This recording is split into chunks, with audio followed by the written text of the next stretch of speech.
नमस्कार, स्वागत है आपका हमारे चैनल पर। राम मंदिर प्राण प्रतिष्ठा समारोह के बाद से रामलला के दर्शन के लिए लाखों भक्त हर रोज मंदिर में जा रहे हैं। इस बीच मंदिर में रामलला की मूर्ति की स्थापना के बाद उसका स्वरूप देखकर खुद उसे बनाने वाले मूर्तिकार योगीराज हैरान हैं। मूर्तिकार योगीराज ने कहा कि जब मैंने प्राण प्रतिष्ठा वाले दिन गर्भगृह में रामलला की मूर्ति देखी तो मुझे विश्वास ही नहीं हुआ कि ये वही मूर्ति है जो मैंने बनाई थी।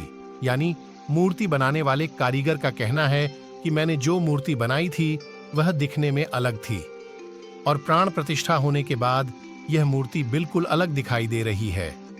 अब यह कैसे संभव हुआ, यही एक रहस्य बना हुआ है। दरअसल एक टीवी चैनल को दिए इंटरव्यू में योगीराज ने कहा कि प्राण प्रतिष्ठा के बाद जब मैं गर्भगृह में गया तो वहां मूर्ति को देखते ही लगा कि ये मेरी बनाई मूर्ति नहीं है।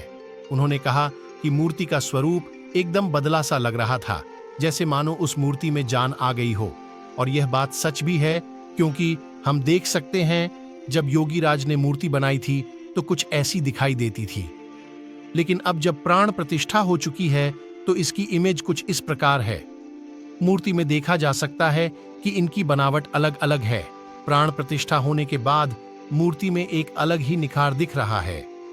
योगीराज ने कहा था, मैंने हमेशा महसूस किया है कि भगवान राम मुझे और मेरे परिवार को हर बुरे समय से बचा रहे हैं और मेरा दृढ़ विश्वास है कि यह वही हैं जिन्होंने मुझे इस शुभ कार्य के लिए चुना है। यानी कि अरुण को यह पहले भी संकेत मिल चुका था कि श्री राम उनके साथ कुछ तो चमत्कार करने वाले हैं। अरुण योगीराज ने मूर्ति के गर्भगृह में स्थापित किए जाने के मामले पर भी बड़ढा खुलासा किया। उन्होंने कहा कि राम मंदिर ट्रस्ट की ओर से मेरी मूर्ति के चयन के बारे में 29 दिसंबर को बताया गया। मतलब इससे पहले उनको यह भी पता नहीं था कि उनकी मूर्ति का चयन होगा, परंतु वह श्री राम की मूर्ति को रोजाना 18 घंटे काम करके बना रहे थे और सच्चे मन से उन्होंने काम किया। शायद यही वजह थी उनकी ही मूर्ति का चयन हुआ। मूर्ति बनाते समय क्या करते थे योगीराज? अरुण, योगीराज कहते हैं कि हर दिन रामलला की मूर्ति का निर्माण करते हुए मैंने लोगों की भावनाओं के बारे में सोचा। मैंने यह महसूस करने की कोशिश की कि प्रभु रामलला मुझे बाल रूप में आशीर्वाद देते दिखें। लोगों को उनकी आंखों में देखकर श्रद्धा, भक्ति और आस्था का भाव झलके। इसके लिए मैंने काफी समय बच्चों के साथ बिताया।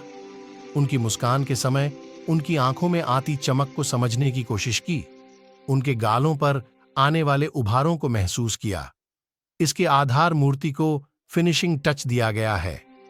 वैसे गर्व होता है ऐसे मूर्तिकारों पर जो आज भी हमारे भारत में मौजूद है।